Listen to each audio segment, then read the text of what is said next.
नमस्कार, मैं Kamla Swami, lecturer government senior secondary school Jalsu. आज हम व्याकरण का अलंकार टॉपिक पढ़ेंगे जो कक्षा 9 से 12 के लिए उपयोगी है। बच्चों, यदि आप मेरे चैनल पर नए हैं तो अभी मेरे चैनल को सब्सक्राइब करें ताकि आपको मेरे लेटेस्ट वीडियो मिलते रहें। तो जानते हैं अलंकार। अलंकार शब्द दो शब्दों से मिलकर बना होता है, अलम प्लस कार।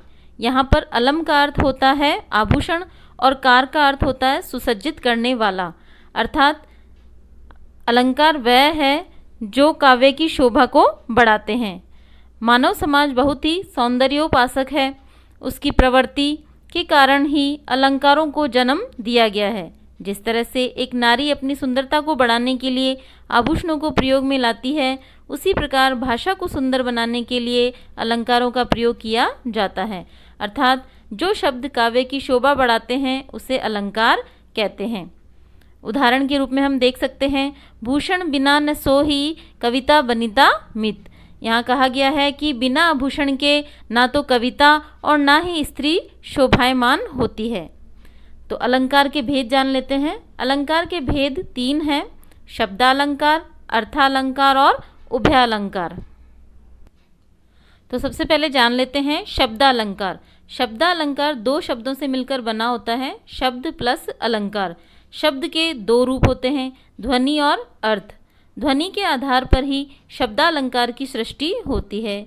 जब अलंकार किसी विशेष शब्द की स्थिति में ही रहे और उस शब्द की जगह पर कोई और पर्यायवाची शब्द के रख देने से उस शब्द का अस्तित्व न रहे, उसे शब्दालंकार कहते हैं। अर्थात जिस अलंकार में शब्दों का प्रयोग करने से चमत्कार हो जाता है और उन शब्दों की जगह कोई समानार्थी शब्द रखने पर चमत्कार समाप्त हो जाता है, वहाँ शब्दालंकार होता है। यहाँ पर हम शब्दालंकार में केवल 2 ही भेद पढ़ेंगे, अनुप्रास अलंकार और यमक अलंकार। तो जानते हैं अनुप्रास अलंकार क्या होता है। अनुप्रास शब्द भी 2 शब्दों से मिलकर बना है, अनु प्लस प्रास। अनु का अर्थ होता है बार बार और प्रास का अर्थ होता है वर्ण। तो जब किसी वर्ण की आवृत्ति बार बार होती है तो वहाँ अनुप्रास अलंकार होता है। जैसे जन रंजन मंजन दनुज मनुजुरूस रूप सुर भूप विश्व बदर इव धृत उदर जोवत सोवत सूप। अब देखते हैं अनुप्रास के भेद।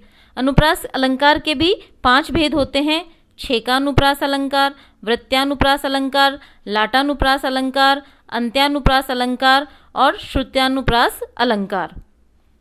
तो सबसे पहले हम जानते हैं छेकानुप्रास अलंकार।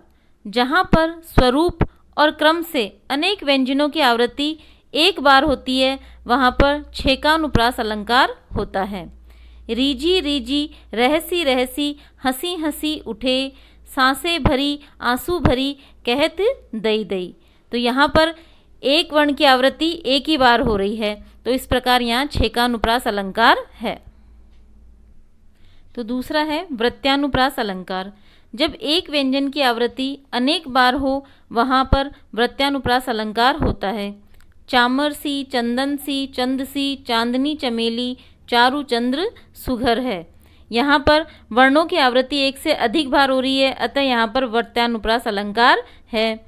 इसी प्रकार से विरति विवेक विमल विज्ञानी, ये इसका एक अन्य उदाहरण है।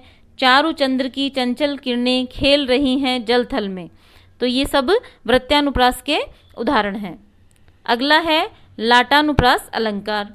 जहाँ शब्द और वाक्यों की आवृत्ति हो तथा प्रत्येक जगह पर अर्थ भी वही पर हो, तो वहाँ पर लाटानुप्रास अलंकार होता है। जब एक शब्द या वाक्य खंड की आवृत्ति उसी अर्थ में हो, वहाँ लाटानुप्रास अलंकार होता है।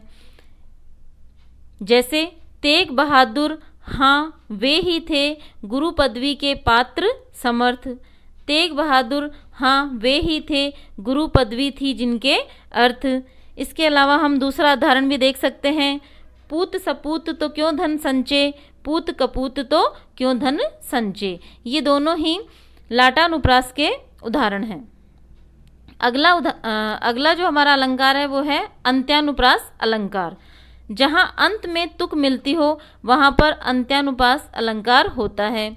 जैसे लगा दी किसने आकर आग कहाँ था तू संशय के नाग। यहाँ पर आग और नाग दोनों लाइनों में, दोनों पंक्तियों में एक ही तुकबंदी हो रही है, अतः यहाँ पे अंत्यानुप्रास अलंकार है। और पांचवा अलंकार हमारा अनुप्रास का वो है श्रुत्यानुप्रास अलंकार। जहाँ पर कानों को मधुर लगने वाले वर्णों की आवृत्ति हो वहाँ श्रुत्यानुप्रास अलंकार होता है। या हम ऐसे भी कह सकते हैं कि जब एक ही स्थान से उच्चरित होने वाले वर्णों की आवृत्ति होती है तो वहाँ पर श्रुत्यानुप्रास अलंकार होता है। दिनांत था, थे दीननाथ डूबते, सुधेनु आते, ग्रह ग्वाल बाल थे। यहाँ त, थ, द, धन एक ही स्थान से उच्चरित होने वाले वर्णों की आवृत्ति होने के कारण यहाँ श्रुत्यानुप्रास अलंकार है।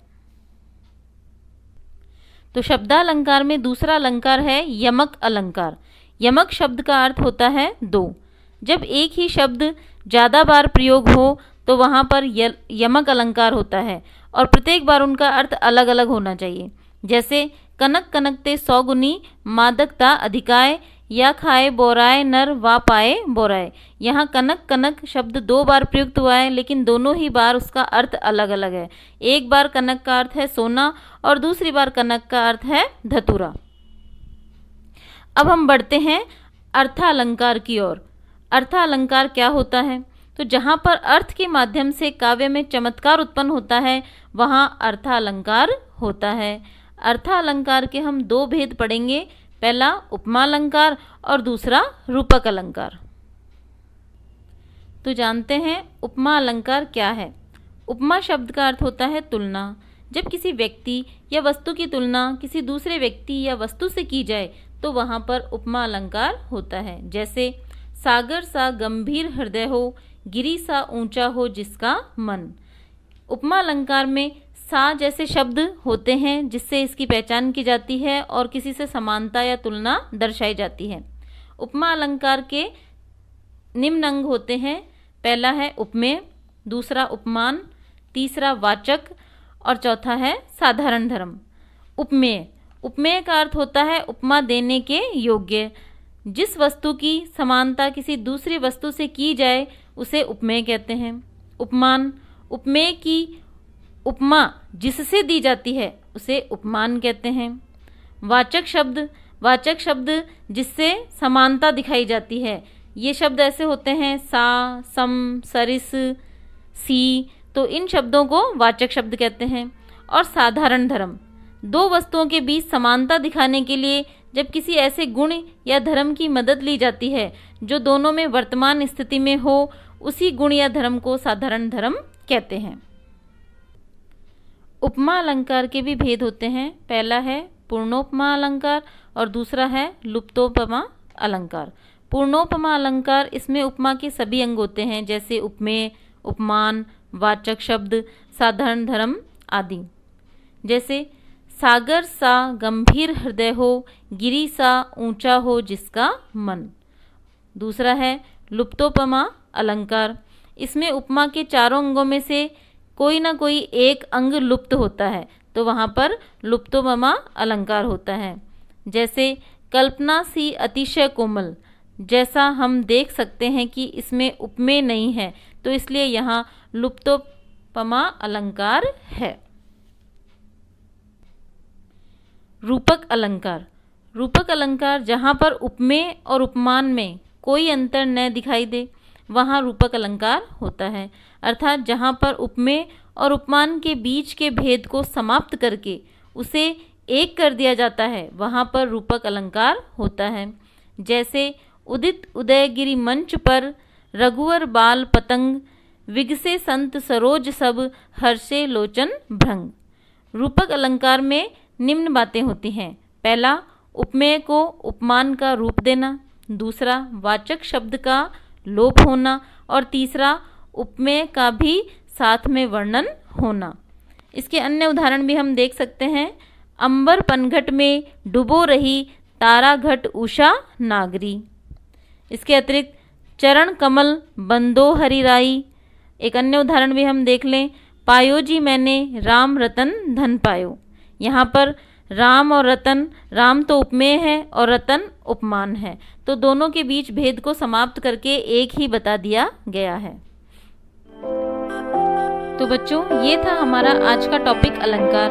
इसे मैंने व्याख्याएं उदाहरण सहित समझाने का प्रयास किया है। यदि फिर भी कुछ नहीं समझ में आए तो वीडियो को पुनः चलाकर समझें और पढ़ें। धन्यवाद।